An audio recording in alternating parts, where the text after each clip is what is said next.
오늘 요한복음 마지막 장에 있는 성경 구절에서 예수님께서 베드로에게 네가 나를 사랑하느냐 3번 물어보셨어요. 저는 이걸 보면서 왜 하필이면 3번 물어보셨을까? 2번이 아니고 4번이 아니고 5번이 아니고 3번. 베드로가 예수님을 모른다고 부인한 게 3번이에요.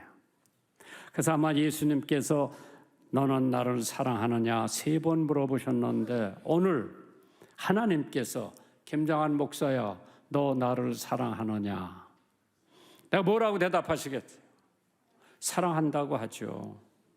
그래서 오늘 제가 이 말씀을 준비하면서 서론을 무슨 예화를 드릴까 생각하다가 로미오와 줄리엣을 한번 생각해 봤어요.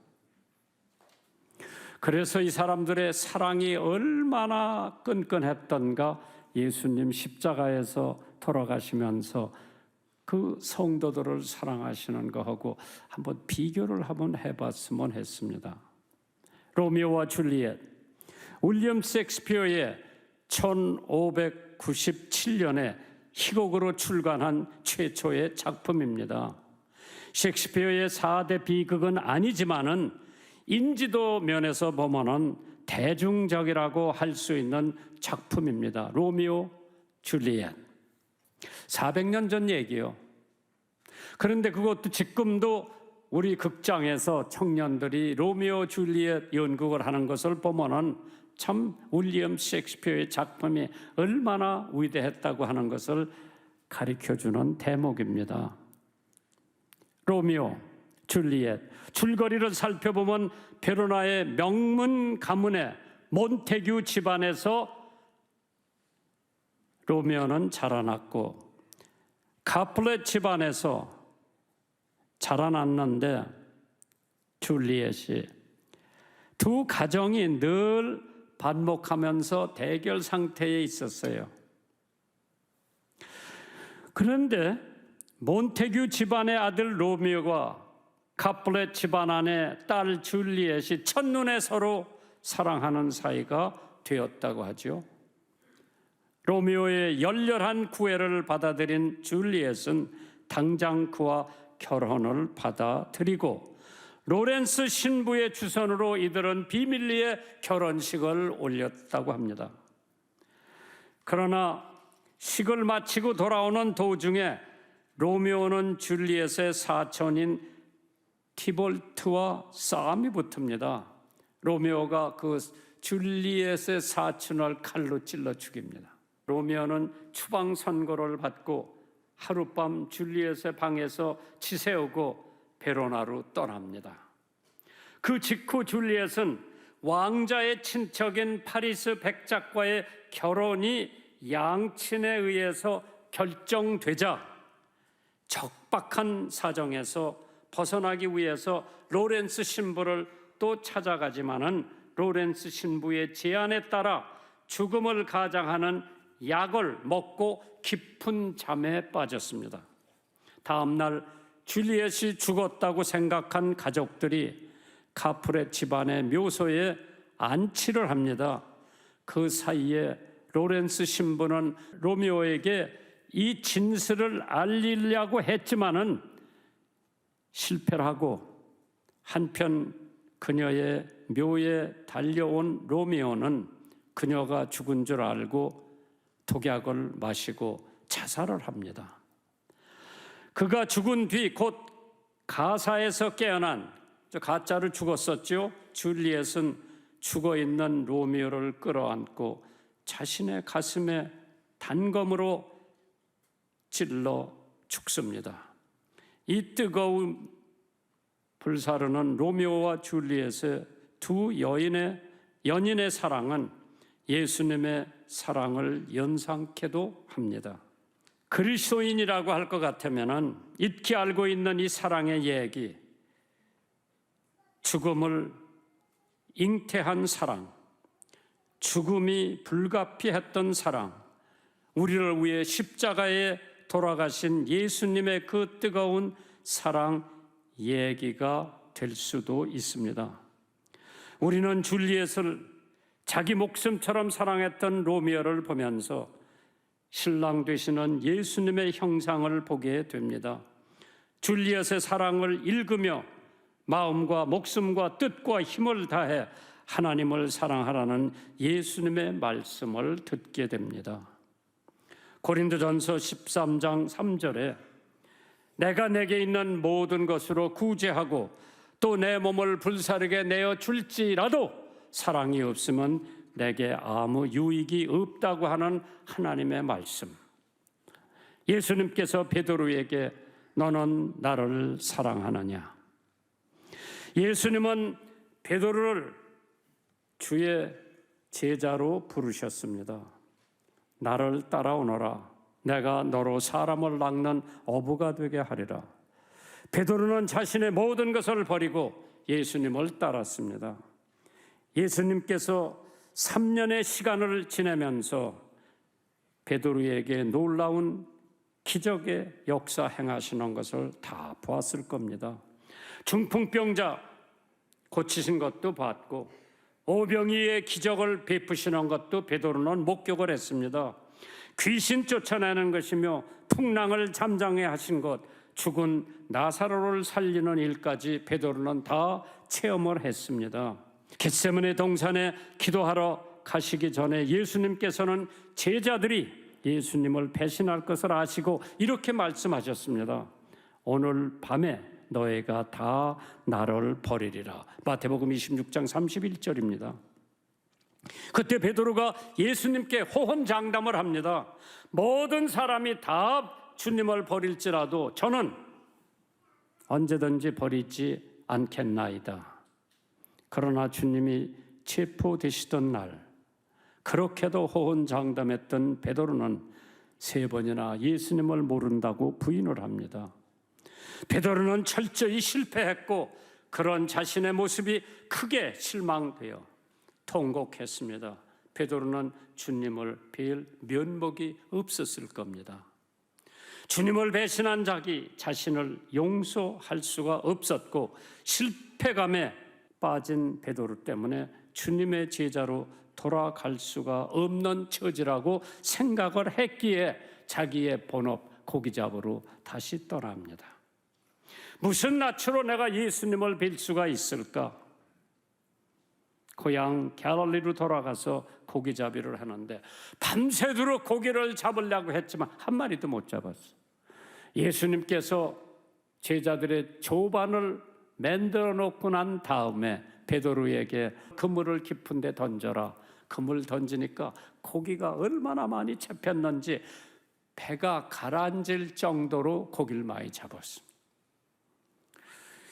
그것을 본 베드로는 정말 절망하지 않을 수가 없죠. 3년 동안 주님을 따라다니면서 많은 것을 배웠지만은 짤막한 시간에 예수님을 모른다고 3번이나 배신을 합니다. 바로 그때 예수님은 제자들에게 나타나셨고 주님의 지시대로 그물을 던졌더니 많은 물고기를 잡게 되지요. 그리고 예수님은 베드로에게 네가 나를 사랑하느냐고 3번 질문하십니다. 오늘 첫째 대목입니다. 예수님은 베드로를 책망하지 않으셨습니다. 요한복음 21장 15절에 저희가 조반 먹은 후에 예수께서 시몬 베드로에게 이르시되 요한의 아들 시몬아 네가 이 사람들보다 나를 더 사랑하느냐 하시니 가로되 주여 그러하오이다. 내가 주를 사랑하는 줄 주께서 아시나이다. 가라사대 내 어린 양을 먹여라. 단지 감정적인 고백도 아니고 단지 허풍의 고백도 아니고 더욱더 베드로의 고백은 진실성이 있었지만은 첫째로 베드로는 주님을 사랑하는 마음이 있었지만은 연약한 인간이었습니다. 그래서 어떠한 시간과 어떠한 때를 따라서 적당한 시기에 빠져나가기 위해서 예수를 모른다고 부인한 것은 자기가 인간인 까닭에 약한 거예요. 하나님 앞에 예수님 앞에 절대로 예수님을 버리지 않겠다고 호언장담했던 베드로가 인간의 육신, 정말 많은 사람들의 위협 때문에 예수를 모른다고 3번이나 부인을 합니다. 어떤 어머니가 나폴레옹 황제 앞에 나아가 아들에 대한 사면을 요청했습니다. 나폴레옹 황제는 그 어머니의 아들이 2번이나 과거를 범했기 때문에 죽어 마땅하다고 대답을 합니다. 그때 그 어머니가 이렇게 말을 합니다. 제가 간청하는 것은 공의가 아닙니다.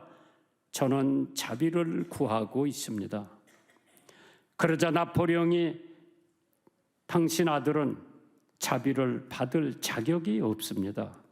그때 어머니는 간절히 또 청합니다. 폐하, 만일 제 아들이 자비를 받을 자격이 있어서 자비를 베푸신다면 그것은 자비가 아닙니다.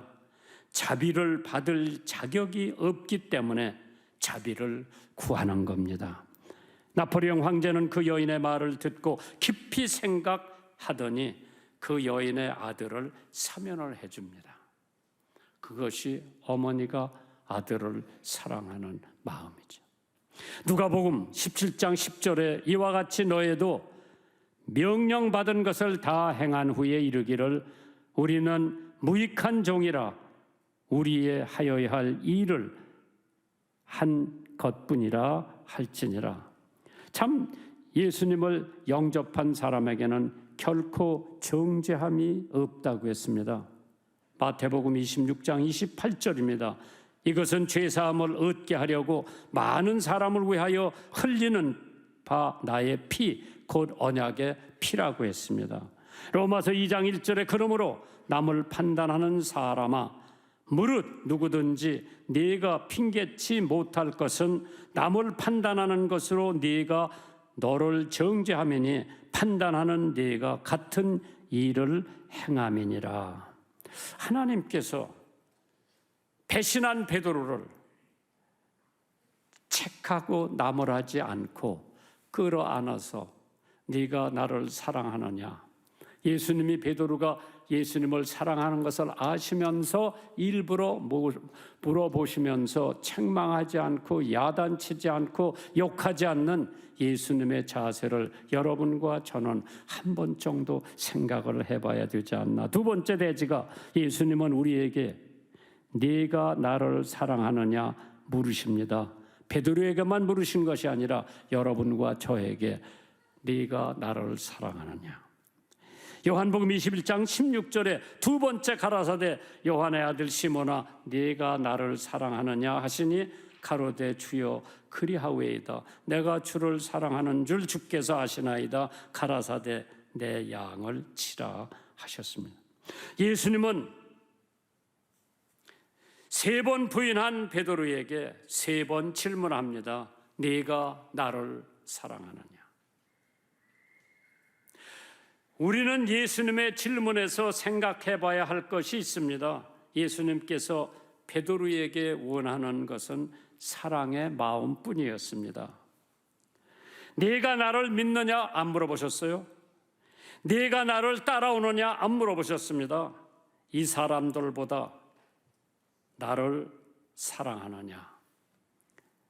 예수님이 베드로에게 이 직책도 또 지식도 재산도 물어보지 않고 네가 나를 사랑하느냐.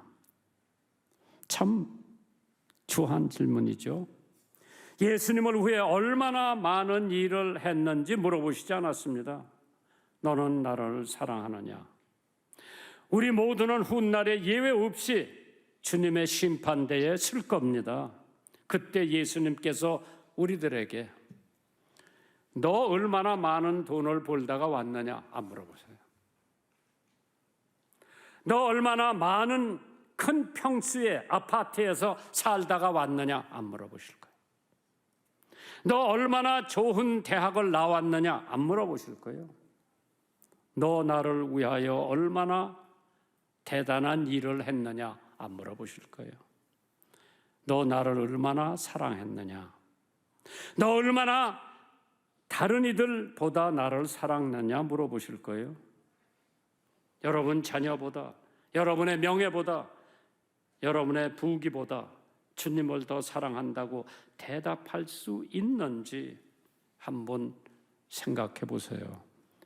주님을 사랑하는 마음이 없이 마음대로 살려고 하면 율법주의자가 될 뿐만 아니라 예수님을 사랑하고 다른 이들을 사랑하는 여러분이 되시기를 주님의 이름으로 축원합니다. 누가복음 10장 27절에요. 대답하여 가로되 네 마음을 다하여 목숨을 다하며 힘을 다하여 뜻을 다하며 주 너의 하나님을 사랑하고 또한 네 이웃을 네 몸과 같이 사랑하라 하였느니라. 이 사랑, 추상적인 말이에요. 이게 사랑이다. 사랑은 너무 범위가 넓어요. 그렇기 때문에 성경에 보면 사랑의 단어가 네 가지로 표현이 돼 있죠. 그 중에 가장 큰 사랑이 아가페의 사랑이라고 하잖아요.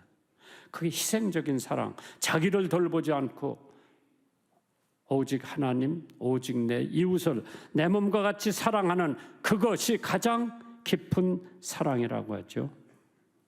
참 하나님께서 여러분과 나를 얼마만큼 사랑하시는지 십자가에 돌아가시는 그 사랑, 그거에 비교해보면 내가 사랑하는 것은 예수님 사랑하면서 요만큼밖에 안 돼. 예수님이 나를 사랑하신 거하고 내가 예수님 사랑하시는 거하고 비교를 해보면 참 비교가 안 되죠. 참 진실한 사랑. 찰스 콜슨, 닉슨 대통령의 1급 참모로서 보좌관으로서 있으면서 정치적인 권력을 누렸던 사람이었습니다. 머리가 비상할 뿐만 아니라 굉장히 냉철한 머리를 가지고 있던 찰스 콜슨이 민주당 사무실 습격하는 바람에 투옥이 됩니다. 그가 감옥소에 있었을 때에 그의 친구 국회의원 3사람이 있었어요. 해럴 휴스, 엘버트 퀴, 그램 퍼셔라고 하는 3사람이 있었어요. 찰스 콜슨 투옥됐을 때 이 사람들은 열심히 찰스 콜슨을 위해서 기도합니다. 엘버트 퀴라고 하는 사람, 엘버트 퀴라고 하는 사람은 미네소타 주지사도 했어요. 그 사람이 법률 보면서 자기가 대신 7개월을 가서 살겠다니 7개월 남았어요. 찰스 콜슨을 위해서 7개월을 감옥소에 대신 가서 살아주겠다고 했는데 법원에서 기각을 했어요. 그러나 3사람이 모여서 열심히 찰스 콜슨을 위해서 기도합니다. 콜슨은 마침내 감옥에서 마음을 열고 복음을 받아들였습니다. 믿는 자들이 값없이 베푼 사랑 앞에 교만하기 짝이 없던 찰스 콜슨, 자아가 무너져 내리기 시작을 합니다. 그리고 자신도 누군가의 사랑을 베풀어야 되겠다고 하는 마음을 먹기 시작합니다. 남아있는 형기 동안에 그 죄수들에게 사랑을 베풀 수 있는 게 무엇인가 생각을 해보니까 죄수들이 싫어하는 일이 하나 있는데 그게 더러운 빨래하는 일이에요. 그걸 도맡아서 찰스 콜슨이 합니다. 모든 죄수들이 저 사람 저거 해가지고 빨리 나가려고 그러는 것 같다. 그런데 진심에서 기쁘게 빨래를 해서 널어 말리고 하는 것을 보면서 한 사람씩 기도에 참석을 합니다. 찰스 콜슨은 기도를 합니다. 여러 수십 명이 모여서 기도하면서 그 사람들이 예수를 믿기 시작했습니다. 콜슨 자서전에 평생 동안 집안에서 손가락 하나 까딱하지 않던 나는 저들을 사랑하면서 인생의 진정한 행복을 발견했다고 그랬어요. 감옥소에서 사랑을 베풀기 시작합니다. 그리고 그때 그는 일평생 죄수들을 위해서 살겠다는 결심을 합니다. 추록을 해가지고 그 사람이 발견한 프레슨 펠로십, 그러니까 교도소, 감옥소, 선교 사업을 시작했습니다. 미국에 있는 교도소를 다 다니면서 열심히 전도를 합니다. 엄청난 결과가 이루어지는데 한국에 한번 초청을 했어요. 그 부인하고 비서하고 와서 제가 안양교도소에 그때만 하더라도 재소자들을 다 운동장에 놓고 찰스 콜슨이 전도를 합니다. 설교를 합니다. 그때 설교를 마치고 예수 믿기로 작정하는 사람들 손 들으라고 80%가 손을 들어. 한 3,000명 모였는데 그걸 보고 찰스 콜슨이 막 얼마나 감동을 받았는지 몰라. 그 사람이 Born Again, 거듭났다고 하는 책을 썼어요. 그 책이 베스트셀러가 됐어요.